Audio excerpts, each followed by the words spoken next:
बहिया में कसी के सैया हाय दैया मार डाला रे बहिया में कसी के सैया मारे लो कचक बाहिया में कसी के सैया मार ले खच खच खच खच।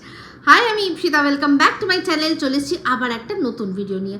তো আজকের ভিডিওর শুরুতে ইন্ট্রোডাকশনে যে গানটা, ওরে বাবারে, এটা তো একদম ভোজপুরি গান। তো ভোজপুরি যে গানটা যে আজকে দিলাম, এই গানটা আমি কার উদ্দেশ্যে দিলাম? এটা নান আদার দেন আমাদের ভোজপুরি গানের যারা স্পেশালিস্ট আছে আমাদের ওয়াইটি এই বেঙ্গলি জোনটার মধ্যে, কন্ট্রোভার্সিয়াল যে জোনটা, তার মধ্যে দুজনকে আমি দিলাম। এক তো হচ্ছে গিয়ে টিনকে বললাম, টিনের ফ্যামিলি সবাই, ঠাম্মি যে কেউ এই গানটার মধ্যে একটু রিলস চাই, মারলে খাচা খাচ খাচ খাচ, আর তার উপর যে সবসময় এরকম দেখায় মারলে খাচা, বলেছিল না, নায়ক নেই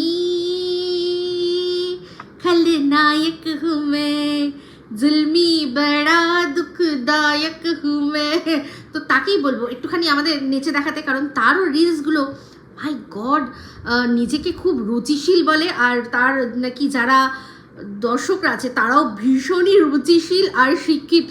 তো তারা ওই যে ভোজপুরি গানের যে রিলসগুলো কি সুন্দর তাড়িয়ে করে রস আস্বাদন করে, আমি জাস্ট দেখে অবাক হয়ে যাই। কারণ ভোজপুরি গানগুলো ডাইরেক্ট একেবারে ঠাপাঠাপি কাপাকাপির গান, মানে একদম ডাইরেক্ট। এখানে শুধুমাত্র শোয়াশুয়ির গল্প হয়, আর সেই শোয়াশুয়ি, সেই যৌন আবেদন, উফ মা গো মা, মাশাআল্লাহ, সবচেয়ে ভালো দেয় আমাদের ওয়াইটির এই দালাল।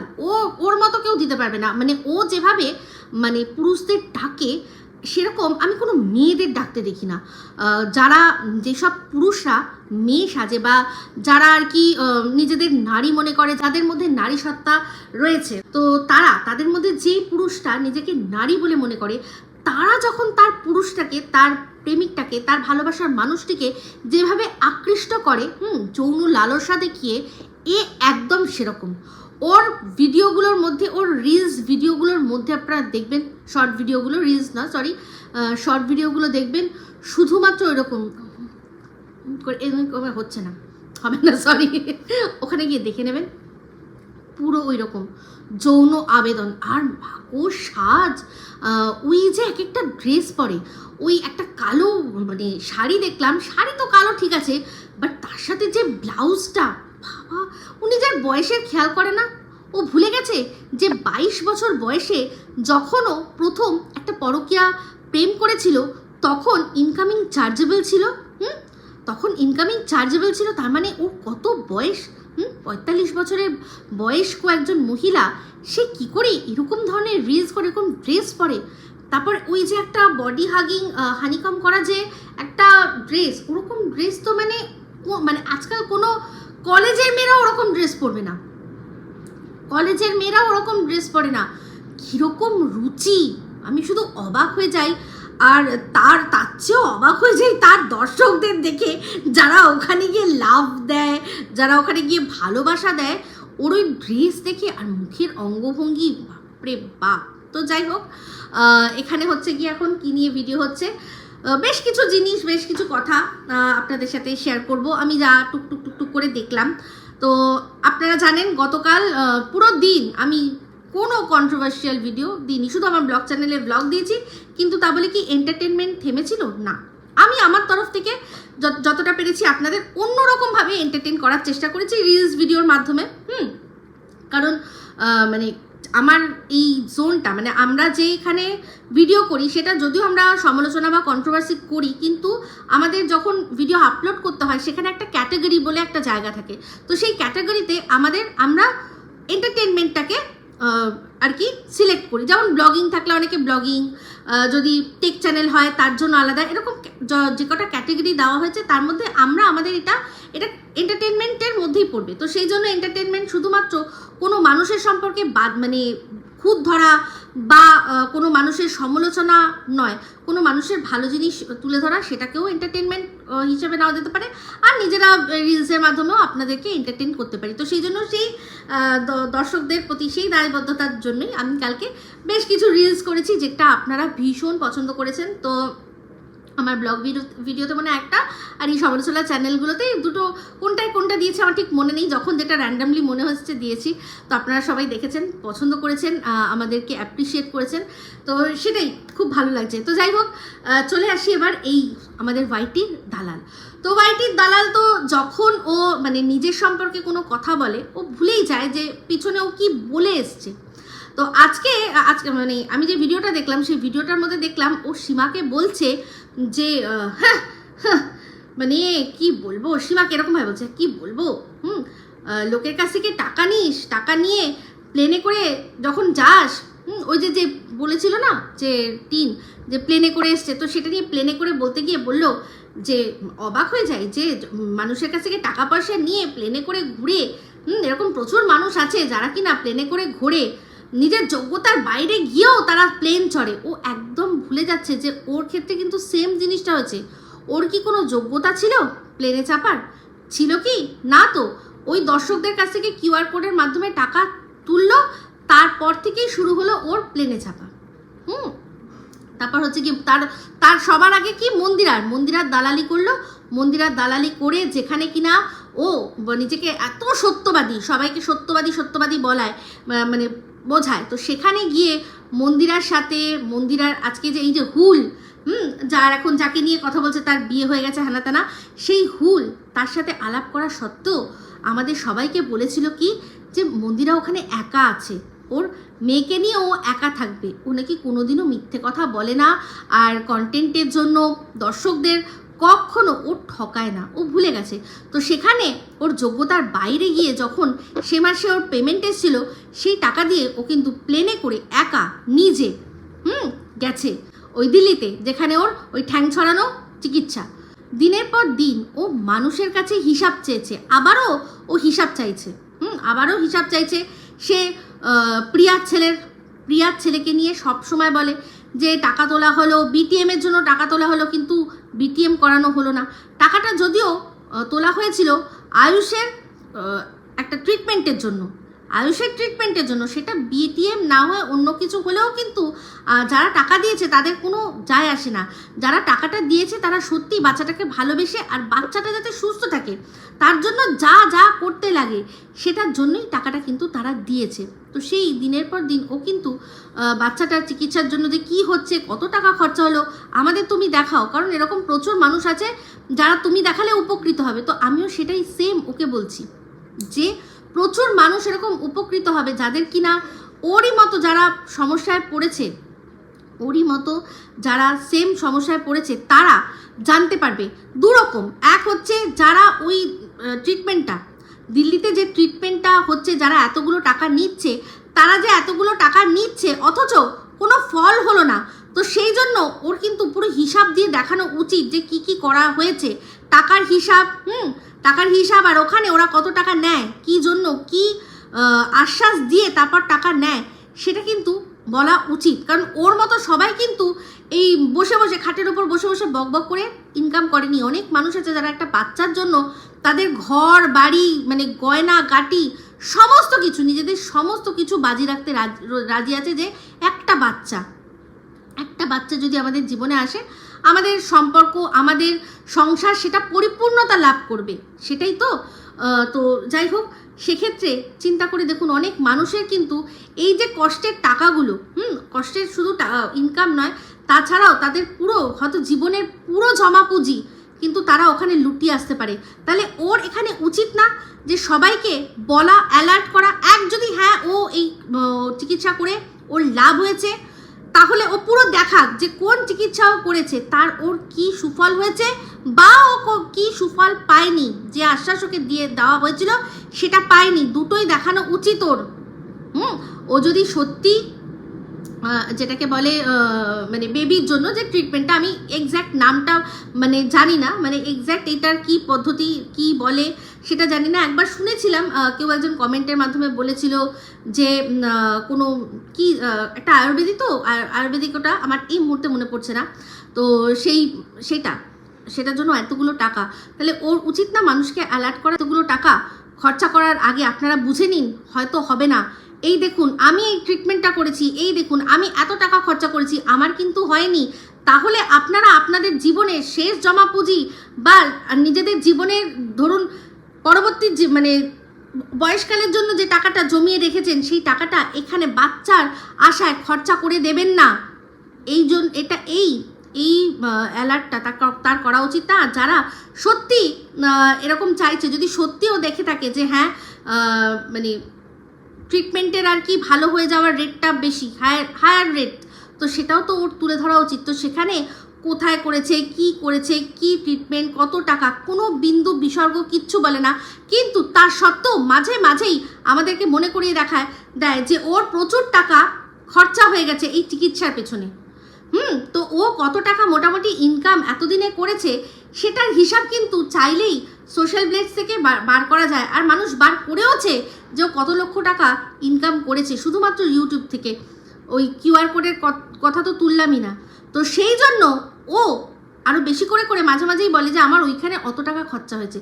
তো অত টাকা, কত টাকা, অনেক টাকা, এই ওয়ার্ডগুলো তো মানুষের বলা উচিতই না, মানে বিশেষ করে ওর মতো মানুষ। কারণ ও তো সবসময় সবার কাছ থেকে প্রশ্ন করেছে আর বলেছে যে হ্যাঁ এটা আমার কাছে আমি বলবোই, কারণ তুমি সোশ্যাল মিডিয়াতে বলেছো যে তুমি চিকিৎসা করেছো। তাহলে তুমি যখন বলেছো, তুমি যদি না বলতে, তুমি যদি আমাদের সাথে না শেয়ার করতে যে আমার কোনো চিকিৎসা হয়েছে, তাতে অনেক টাকা খরচা হয়েছে, আমাকে বাইরে যেতে হয়েছে, এই কথাগুলো যদি তুমি নাই বলতে, তুমি চিকিৎসা করে চিকিৎসার মতো করে নিজের মধ্যে রাখতে, যখন তুমি বেশ কিছুদিন যাচ্ছ তাহলে সেই কিছুদিন তুমি ভিডিও বন্ধ রাখতে যে আমি কদিন একটু ভিডিও দিতে পারবো না, আমার পার্সোনাল কোনো ব্যাপার আছে, আমার কোনো পার্সোনাল কারণে আমি এই কদিন ভিডিও দিতে পারবো না, তাই তো?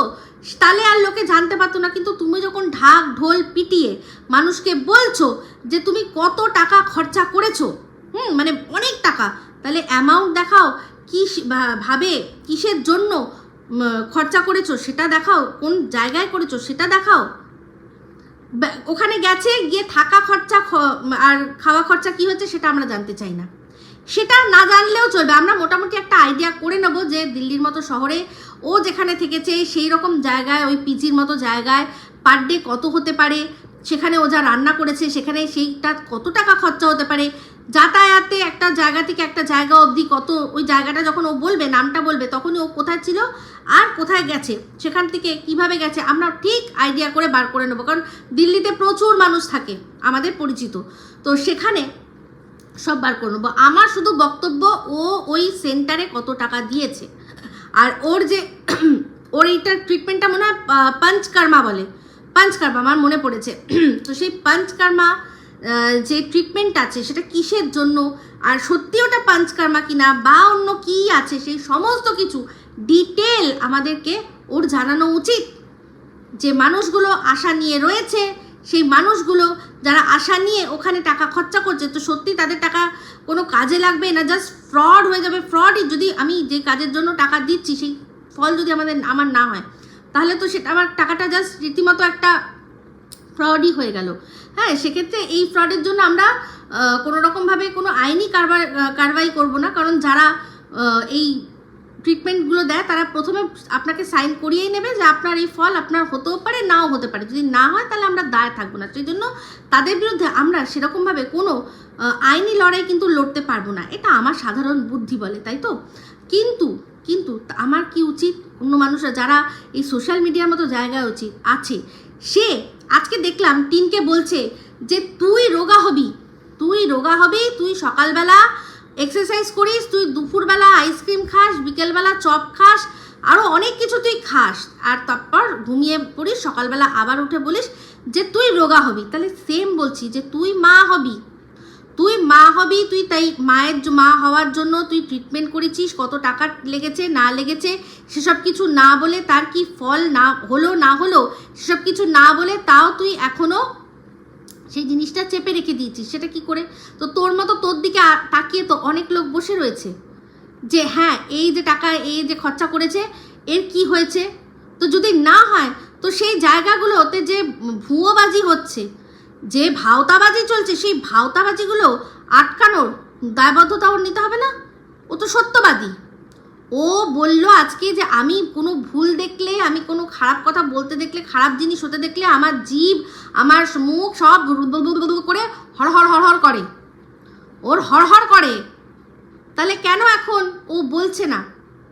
কেন বলছে না? ও তো দিনের পর দিন মানুষের কাছ থেকে চিকিৎসার জন্য তার মানে রীতিমতো চিকিৎসার সমস্ত কিছু দেখতে চেয়েছে, অধিকার আছে বলেছে, কারণ সোশ্যাল মিডিয়ায় এটা সোশ্যাল করেছে যে কোন একজন ব্লগার সে অসুস্থ আর তার চিকিৎসা চলছে, তখনই ও জিজ্ঞাসা করেছে। তাহলে বলুন ওর ক্ষেত্রে কেন এই জিনিসটা আলাদা হবে? ওর উচিত না আমাদের সবাইকে জানানো, তাই না? তো যাই হোক, এরপর চলে আসি একটা অন্য বিষয় নিয়ে, যে বিষয়টা সত্যি আমার মনকে খুব নাড়া দিয়েছে, খারাপ লেগেছে। কারণ যে জিনিসটা হয়েছে না সেটা সম্পূর্ণ অনভিপ্রেত। এটা না হওয়াই উচিত ছিল। বলছি গীতাদি আর আমাদের সঙ্গীতাদির মাঝখানে যে জিনিসটা হয়েছে সেই জিনিসটা নিয়ে আমার সত্যি খুব খারাপ লাগছে। গীতাদি কাঁদছিল, আমার খারাপ লাগছিল। এই জিনিসটা আমার সাথেও কিন্তু দুদিন আগে হয়েছিল, যে সময় ঘোড়া আর আমরা সবাই একসাথে লাইভে ছিলাম। সে সময়ও কিন্তু আমার কথাগুলো আমি যখন ওর সাথে কথা বলছিলাম, ও আমার কথার কোনো যুক্তি না দিতে পেরে ও আমাকে কি বলল, যে কোন হিসাবে, কোন সাহসে, কোন অধিকারে তুমি আমাকে তুই বলে সম্বোধন করলে। তো সেম আমাকে তো উত্তরটা তখন দিতে দেওয়া হয়নি, কারণ অনেকে ছিল, নিচ থেকে অনেকে কথা বলছিল, এদিকে সঙ্গীতা দিয়েও বলছিল দাঁড়াও তোমরা থামো, দাঁড়াও তোমরা থামো, নাহলে উত্তরটা ওকে তখনই আমি দিয়ে দিতাম। যেটা আমি বলেওছি যে অধিকারে উইদাউট যদি কোনো সম্পর্ক ছাড়া ও আমাকে তুমি বলে ডাকতে পারে, তাহলে আমিও ওকে তুই বলে ডাকতেই পারি। কিন্তু উত্তরটা তখন আমি সেই মুহূর্তে দিতে পারিনি। তো এটা ও কেন করেছিল? কারণ যখন কোনো মানুষের কাছে কোনো যুক্তি থাকে না, তখন মানুষ এই সবগুলো মানে এই ছুতো বা এই অজুহাতগুলো খুঁজে সেইটা নিয়ে অ্যাটাক করে। তো ও সেই জিনিসটা আমার সাথে সেদিন করেছিল। সেদিনও সঙ্গীতাদি কিন্তু সবাই দেখেছে, আমাকে থামিয়েছে, ওকে বলতে দিয়েছে।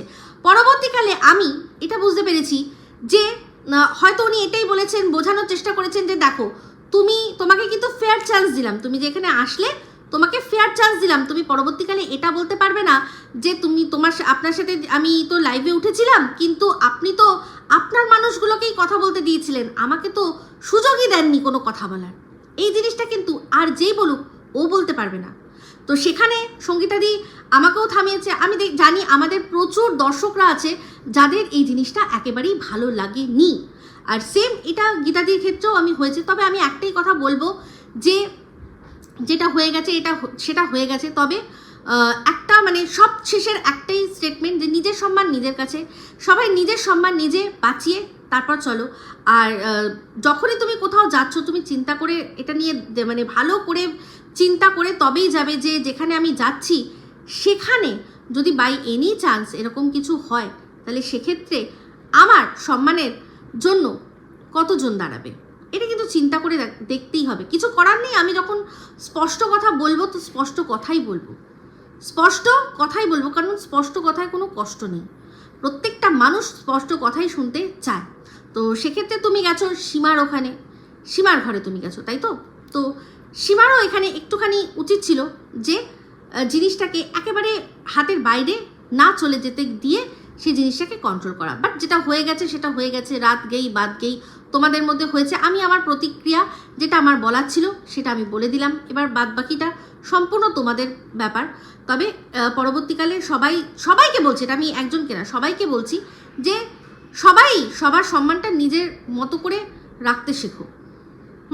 কারণ এই জিনিসগুলো মোটেই ভালো না। কারণ তোমাকে দেখে অন্যজন হাসাহাসি করবে, খারাপ লাগছিল। আজকে এই ঘোড়াকে দেখলাম, বাপরে বাপ, মানে মুখের মধ্যে তলা থেকে আলো জ্বালিয়ে পুরো অন্ধকার ঘুটঘুটে ঘরের মধ্যে ও যখন এরকমভাবে কথা বলছিল না, পুরো মনে হচ্ছিল আন্ধেরা কায়েম রাহে, তমরাজ কিলবিস আন্ধেরা কায়েম রাহে। যেই ক্যারেক্টারটা, শক্তিমানের যেই ক্যারেক্টারটা ও অ্যাকচুয়ালি সীমার ঘাড়ে চাপানোর চেষ্টা করছে, যে তমরাজ কিলবিস সীমাকে লাগে কোনো দিক দিয়ে না, তমরাজ কিলবিস অ্যাকচুয়ালি ওকেই লাগছে পুরো এইরকমভাবে আন্ধেরা কায়েম রাহে। ভুরুগুলো ঠিক এই জায়গা এইরকম, এমনিতেই তো স্টেন্সিল দিয়ে আঁকে। এবার গতকাল কি হচ্ছে, কারেন্ট ছিল না ঠিক মতো, তো ও অন্ধকারের মধ্যে ভালো করে দেখতে পায়নি, মানে এই যে ভুরুর থেকে যদি বেরিয়ে গিয়ে আরও এরকম করেছে, মানে ভুরুটা ঠিকমতো ওর আঁকা হয়নি, একটু বেশি মোটা হয়ে গেছে কালকে, ওই স্টেন্সিলটা অন্ধকারেও ঠিকমতো দেখতে পাইনি, আর সেটা হয়েছে আর এই জায়গাটা এইরকম উপরে উঠে গেছে, পুরো ওইরকম লাগছিল। আর কথাও বলছিল, আর সেখানে বলছিল যে বাবা আমার যে চোপা, আমার মুখের যা চোপা, আমার যা মুখের ধার, আমার যা জিভের ধার, হ্যাঁ রে তোর এই ধার সবাই মানে।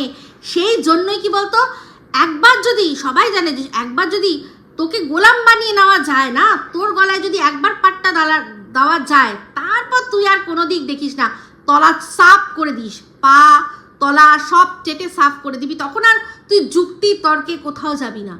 যেটা সবাই দেখেছে, মন্দিরার ক্ষেত্রে দেখেছে। দেখ মন্দিরা, আমি বলেছিলাম না যে মন্দিরা ওই চালটা ছিল সবচেয়ে মোক্ষম চাল, যে সবচেয়ে যে বেশি ভৌ ভৌ করছে তারই গলায় আমি পাট্টাটা দেবো আর হাতে নেব, নিয়ে এবার ভৌ ভৌ তো করবে কিন্তু আমার হয়ে।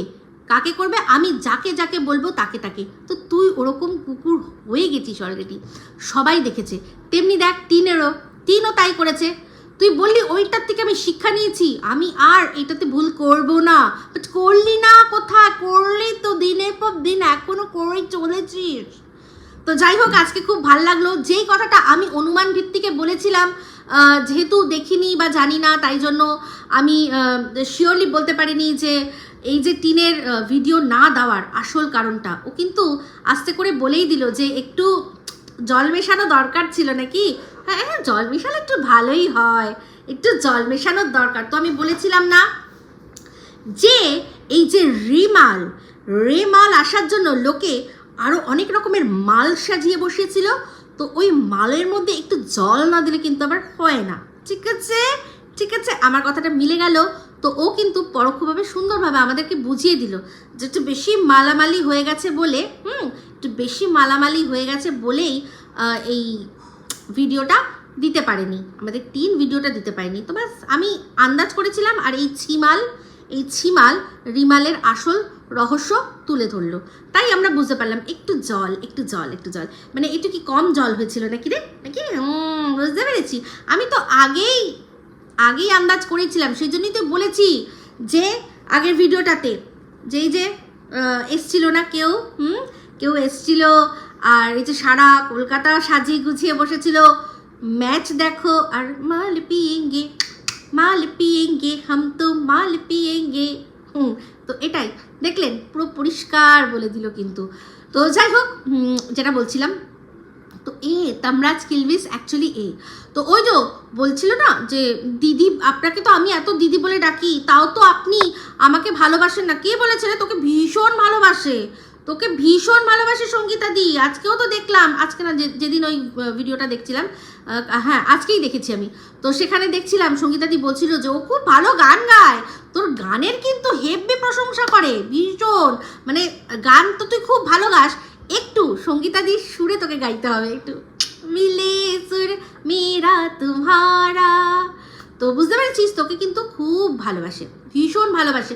তোর এই যে চোপাটা, তুই সঙ্গীতাদির আন্ডারে গিয়ে সুন্দর করে কাজে লাগা, খুব সুন্দর করে কাজে লাগা। দেখ একদম তোকে যোগ্য তো মানে দারুণ। কিন্তু সোনার বেল্ট পরাবে তোর গলায়, সঙ্গীতাদির ব্যাপারই আলাদা। দেখেছিস না রুজ দেখে এত তুই দেখছি হিলে গেছিস। হ্যাঁ বুঝতে, তোর চেয়ে বয়সে কিন্তু ছোটই হবে, তুই যত দিদি ফিদি ডাক, কিন্তু সঙ্গীতাদি তোর চেয়ে বয়সে ছোট হবে। তোকে ওই তুই ঝিরকুট্টি বলে ভাবিস না যে তুই সবার চেয়ে আমি চোদ্দ সে যে থাকবি, তোর বয়স যে কত সে বোঝা হয়ে গেছে। সঙ্গীতাদি কিন্তু যখন প্রথম প্রেম করতো, ওর তখন 22 বছর বয়স, তখন ইনকামিং চার্জেবল ছিল, তুমি ওর বয়স বুঝে নাও। ও কোনো মতেই তোমার কিন্তু ছোট হতে পারে না, ও তোমার বয়সী হবে, বুঝলে তো সেটাই বলছি। তো ঠিক আছে, বুঝে গেছিস।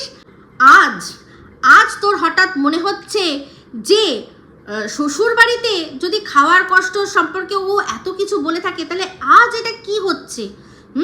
যখন প্রথম ওখান থেকে বেরিয়ে এসেছিল, তখন তুই বলেছিলি ভাবতে পারো একটা মেয়েকে খাওয়ার কষ্ট দেওয়াটা কত বড় কষ্ট, ভগবানও ক্ষমা করে না, একটা মানুষকে যদি খাওয়ার কষ্ট দেওয়া হয়। খেতে পারতো না মেয়েটা, রোজ শুধু পটল সাইটিং, তাও উচ্ছে দিয়ে খেতে পারতো না মেয়েটা। সে সময় একবারও মেয়েটার চেহারাটা দেখিসনি না? মেয়েটার যে চেহারাটা ছিল সেটা দেখিসনি না? দেখিসনি তখন? এই যে একটা সিনেমা দেখেছিলাম, সেখানে দেখেছিলাম ওই ভিক্ষা চাওয়াবে, তো ওই যে দেখবেন কাকে করে একটা করে বাচ্চা নেয় না, তো সেখানে বলছে এই মানে যে আর কি ওই বাচ্চা নিয়ে যায় তাকে বলছে এই বাচ্চাকে একটু কম খাওয়াও, এই রকম হৃষ্টপুষ্ট বাচ্চা দেখলে কিন্তু কেউ ভিক্ষা দেবে না, বাচ্চাকে একটু কম খাওয়াও।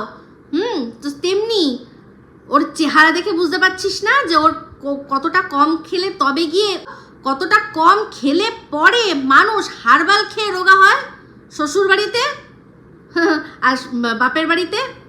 এগুলো তো সব আমাদেরই কথা, তো আমাদেরই কন্টেন্টকে তুই আবার রিইউজ করছিস, আর কিছু না। কি করবি, তোর তো মানে ভীষণ বাজে অবস্থা, তোর যা বাজে অবস্থা মানে বলার কিছু নেই। জাস্ট আমাদের পুরনো ভিডিওগুলো থেকে দেখে দেখে তুই কথা বলছিস, কারণ এই কথাগুলো তো আমরা অনেক দিন আগে বলে দিয়েছি যে শ্বশুরবাড়িতে খাওয়া নিয়ে এত কথা বললো, বেরিয়ে এসে শ্বশুরবাড়িতে নখরাও করতো, এই খাই না সেই খাই না, এটাতে অ্যালার্জি সেটাতে অ্যালার্জি। আজকে যেগুলো ওখানে অ্যালার্জি ছিল সব এগুলো এখানে খাচ্ছে, কারণ তার সাথে সাথে ল্যাটা মাছের ডোজও খাচ্ছে, ল্যাটা মাছও যাচ্ছে, সেই জন্য এখন বলতে বসেছে শাশুড়িকে যখন এত কাঠগড়া দাঁড় করেছিস তাহলে মাকেও কাঠগড়া দাঁড় করা। মাকে দাঁড় করাবে কি করে, মাকে দাঁড় করাবে কি করে? মা তো সঙ্গ দিয়েছে, ও যেগুলো করতে চেয়েছে মা তো সঙ্গ দিয়েছে, সেখানে খাওয়াটা বড় ব্যাপার ছিল না। মেন খাওয়া মানে ওই খিদেটা বেশি না, যেটা এই জায়গাটা পেটে যেখানে সেখানকার খিদে নয়, পেটের থেকে একটুখানি নিচে খিদে বেশি।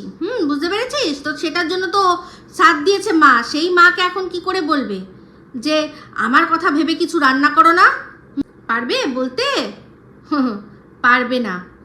তখন যেটা বেশি দরকার ছিল সেটাই পাওয়ার জন্য মায়ের সাপোর্ট দরকার পড়েছে, মা সাপোর্ট করেছে। তো আজকে বুঝতে পারছেন বন্ধুরা, ওর এখন পালা করে ওর টিনের ফ্যামিলিকে ছোট করতে হবে, এটাই ও বরাত পেয়েছে। আমাদের কাকার ছেলে ফোকলা বরাত দিয়েছে, ও কাকার ছেলে ফোকলা টিনের কাছ থেকে সমস্ত খবরাখবর নেয়, সমস্ত কিছু, আর সে এদিকে চালান করে আর এ ভিডিও করে। আজকে হচ্ছে গিয়ে দাদা ভাইয়ের পালা, দাদা ভাইকে ছোট করতে হবে, কালকে বৌদিকে ছোট করতে হবে, পরশুদিন ওর মাকে ছোট করতে হবে, তরশুদিন ঠাম্মিকে ছোট করতে হবে, পরশুদিন ওর বাবাকে ছোট করতে হবে, এরকমভাবে ভিডিও। তো ঠিকই আছে, তারাও ছোট হওয়ারই যোগ্য, সেটা বড় কথা নয়। কিন্তু এখন করছে কার অঙ্গুলি হেলনে, সেটাই বড় কথা।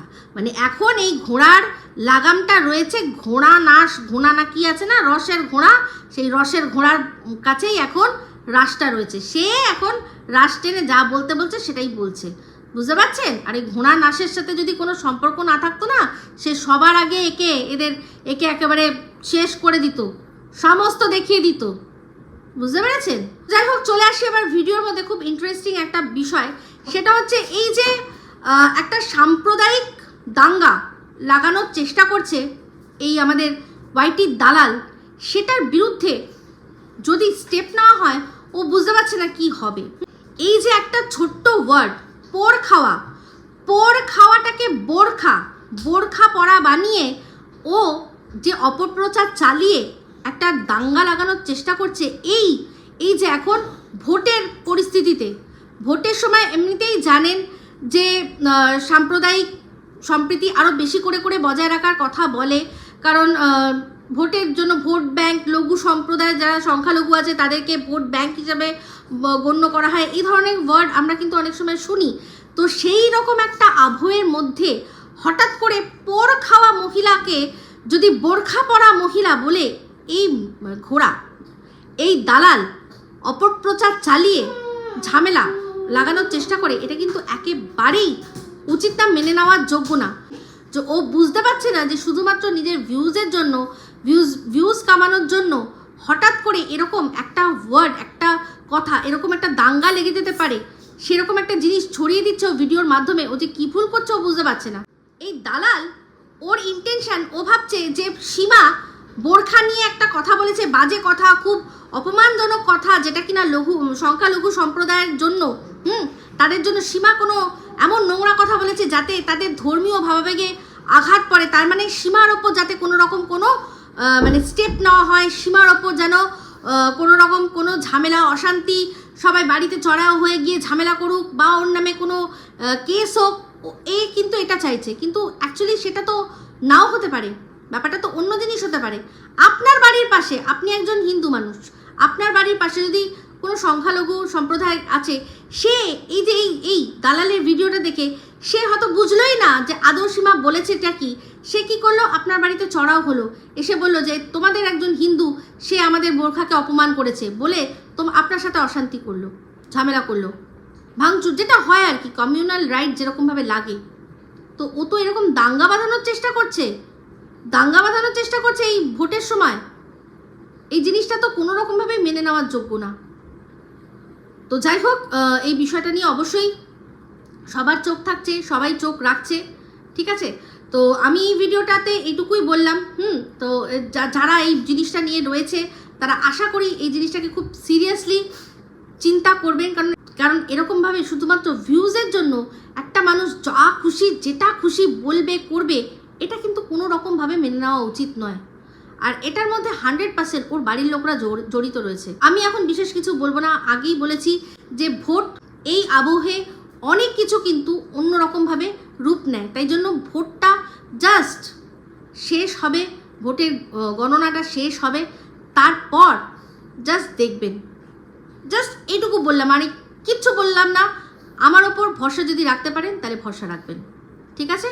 তো এই ভিডিওটা আমি এখানেই এন্ড করছি। যদি ভালো লাগে তাহলে অবশ্যই লাইক শেয়ার কমেন্ট করতে ভুলবেন না। যারা চ্যানেলটা সাবস্ক্রাইব করেননি তারা সাবস্ক্রাইব করে নেবেন। সবাই ভালো থাকবেন, সুস্থ থাকবেন। আবার আসছি খুব শীঘ্রই একটা নতুন ভিডিও নিয়ে। টাটা।